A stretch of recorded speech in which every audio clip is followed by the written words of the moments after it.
Thank you so much for coming, Jessica. It's finally a pleasure to meet you finally after working with you for a couple years.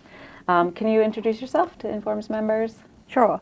Hi, my name is Jessica Leung. I am a lecturer, which is assistant professor in US. I'm a lecturer in business analytics at the Monash University in Australia.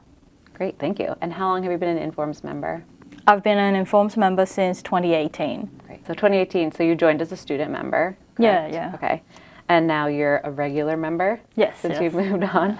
How did you hear about Inform's initially?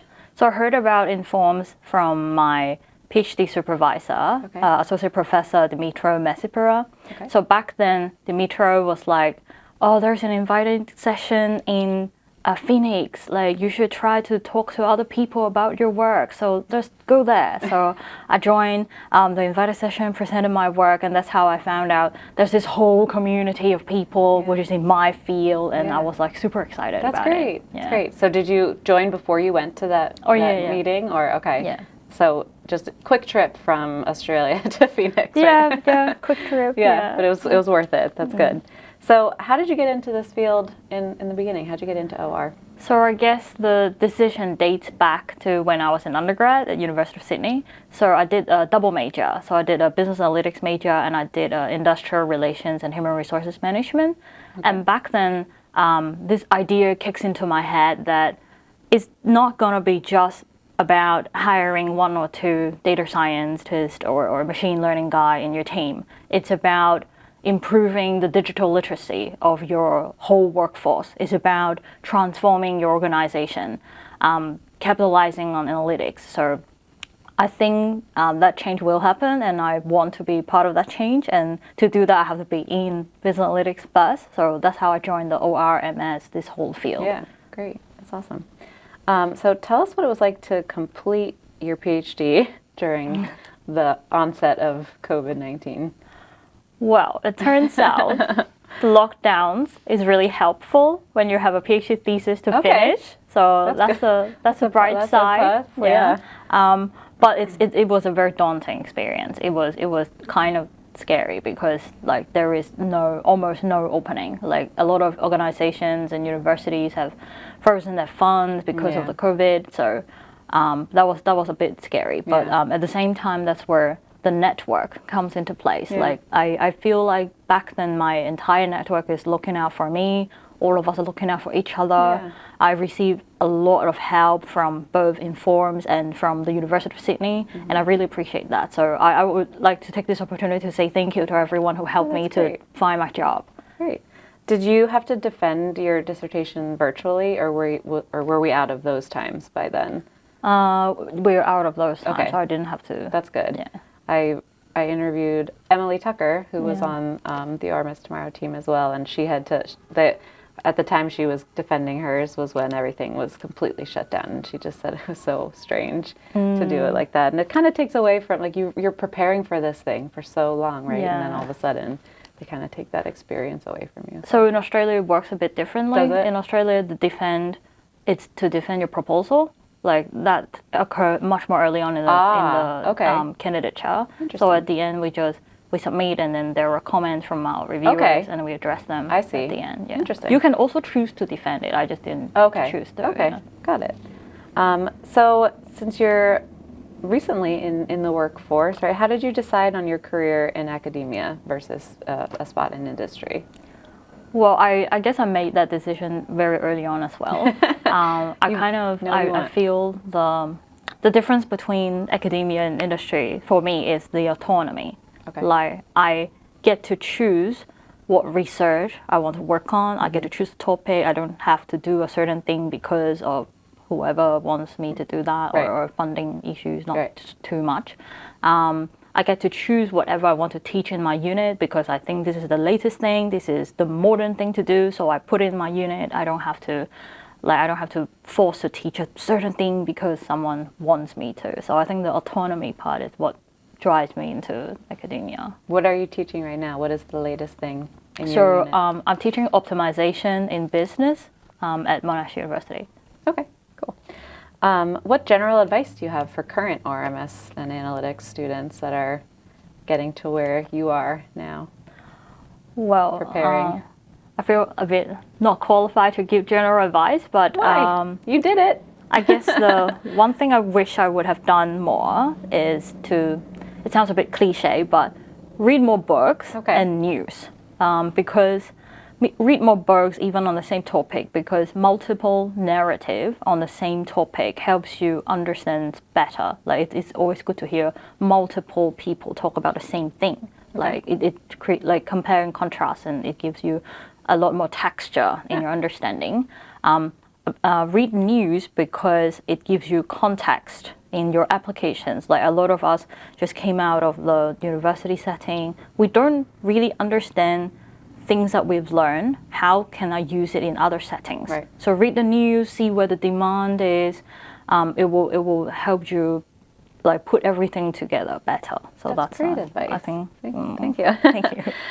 So what was the easiest or hardest part about your transition from student life to a junior faculty member? Well, I guess the latest challenge that I have is with student supervision.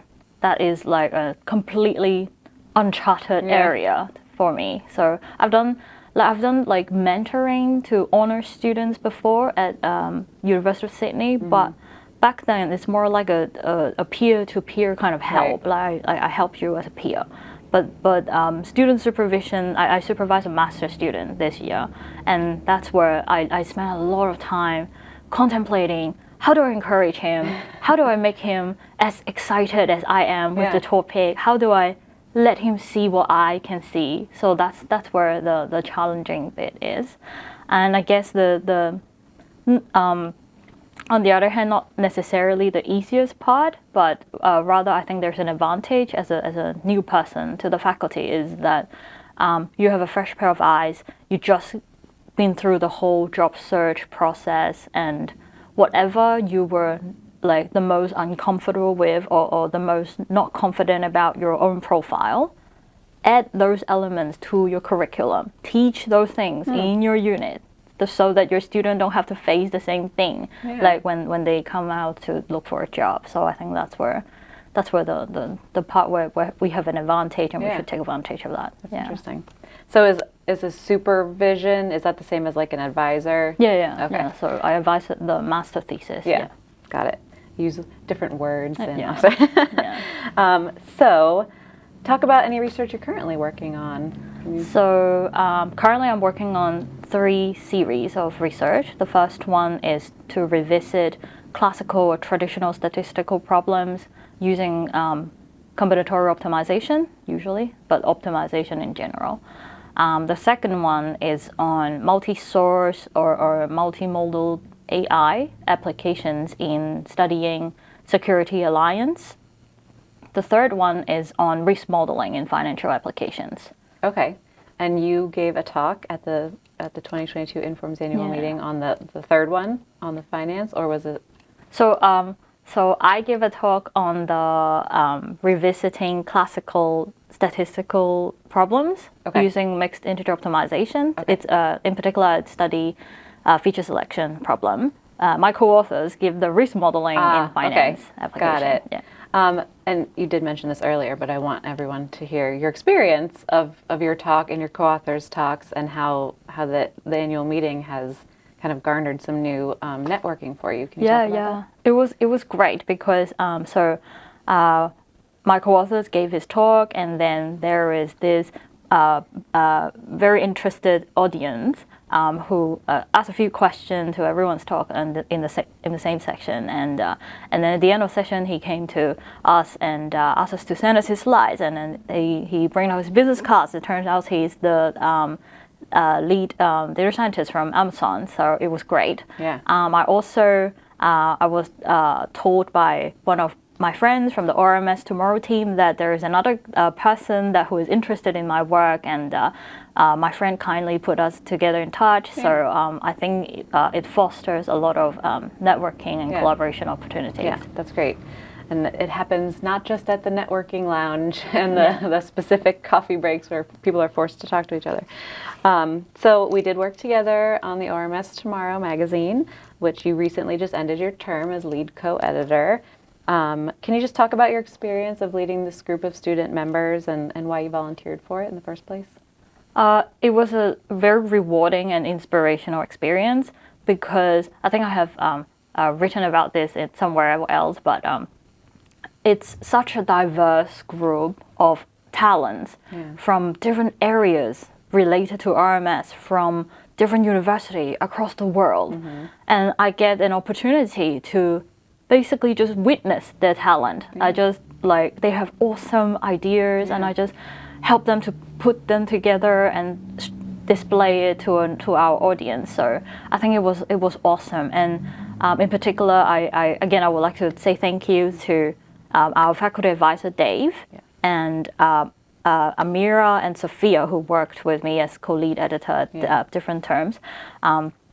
So yeah, it was a great experience. And what makes me volunteer in the first place is that I think it's simply too hard to say no to an opportunity like that, to gain access to talents like that, to also to be seen, like as a student back then trying to look for a job. So and in particular because our team is globally, like all our meetings are virtual, right? So it's like no cost almost. So for me, so I was like, this is great. Like I'm here in Australia. Except you had to wake up really, really early because we had to stay late. But that worked out. It was it worked. It worked really well. I'm always in such an awe of the group of students that we get for the student magazine. I mean, you guys filter off every couple years, and I'm sad to see the lead editors go.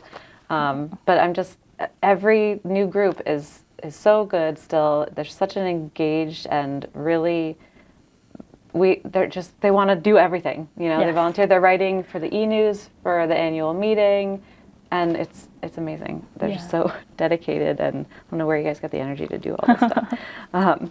So what's your favorite part about the annual meetings? So I think the best part of it is a global kind of event. Very well planned, large scale event when a lot of the content is contributed by a lot of our members as a community. That itself is actually very hard to do. So that at that scale and at that quality is very hard to achieve. So that I appreciate a lot. And it's kind of like for me, it's kind of like a buffet of inspiration. Like you can just walk into one session where there's these people working on a similar application as you do, and then you just sit there and hear about what other people are working on. Like, how does that compare to your work? Like, can you contribute to their ideas? Or you can just walk into another session where the application is completely different, but they have a method that you may be able to borrow. So you kind of grow, like idle, but you just walk into a room and you just grow. So you don't plan what you're going to go see. You just walk from track to track. I've had a little bit. So I search the keywords and I go into topics. Do you like to choose ones that are the same topic of what you work on, or do you like to go into something that might be completely out of your wheelhouse and see what they're working on? So a bit of both. I did it both. So because there are so many days, right? Yeah. So many talks. Yeah. So I would probably. I probably what I did is choose the one that is like related to my application very closely, so you see what the market is like in that sense. Yeah, are you on the right but track? then I also look into like interesting titles like quantum linear algebra. I'm like, okay, let's go and see what it is. Yeah, so nice. Good. So if we were sitting here a year from now celebrating that you just had a great year, what would we be celebrating? I think it probably would be to celebrate my publications coming out. Okay. So that will be a great year. So you have some already in the works, in reviews? I have a few R&Ls and I have some submitted, and it's with the editor at the moment. So so I'm just waiting for that. So you wait a little while, but good luck. So what do you like to do for fun? What does a typical weekend look like for you? Well, so we moved to Melbourne 10 months ago. And I think the best thing about Melbourne is it is very close to a lot of fun things. So it's like about 45 to 1 hour drive to, say, Yarra Valley, where you have wineries, you have fruit picking, or even if you want to fly, it's like 1 hour from Sydney, 1 hour from Tasmania. So it's like awesome things just surrounding Melbourne. Cool. And Melbourne city itself, it's there's a lot of suburbs with a lot of different traditional food in different cultures. So one weekend maybe we'll go to the Korean town and eat Korean barbecue. Yeah. The other weekend we'll go to Chinatown and eat Chinese food. So it's a lot of we spend a lot of weekends just exploring different parts of Melbourne. It's awesome. And eating lots of great food. Yeah. Speaking of food, what's your idea of comfort food? Well, I think that has to be congee. So it's savory dish, Okay.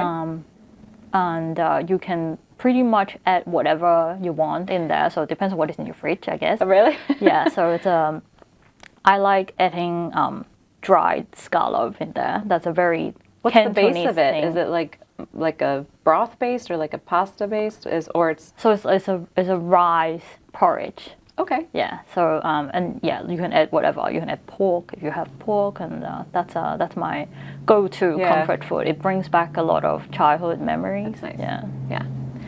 So you speak Cantonese and Mandarin, Yeah. correct? Yeah. Can you say join in forms in both of those? Yeah, sure. So Cantonese is 加入 in forms. Mandarin is 加入 in forms. Thank you. Yay! Thank you so much for joining me today. Yay!